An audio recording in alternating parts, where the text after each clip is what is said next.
ভালো লাগছে, আমার বন্ধুদের ভালো লাগলো, আর বান্ধবীদের ভালো লাগছে। Wow, thank you. কিন্তু ডান্স হলো কই? সবাই যেন কেমন চুপচাপ ঝিমিয়ে রয়েছে, খাওয়া হয়নি। আচ্ছা, নবীন বর্ণের বলে যে দাদারা খাওয়া দেয়নি নাকি? দাদা খাওয়া দিয়েছে, দাদা প্রচন্ড টেনশনে রয়েছে।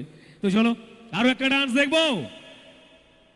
আমি একটা আওয়াজ শুনতে চাই, দেখবো কাদের আওয়াজটা বেশি, মেয়েদের না ছেলেদের। পাঁচজনে ফাটিয়ে দিল। এখানে আমরা অন্তত 500 জন আছি, কিন্তু আওয়াজ নাই। 5 জনে যা দিয়েছে, ওয়াও, থ্যাংক ইউ। তো দেখি সবাই থেকে একটা আওয়াজ শুনো, শুধু মেয়েদের থেকে। আমি প্রথমে একটা আওয়াজ দেখতে চাই, আর শুধু মেয়েদের থেকে একটা আওয়াজ।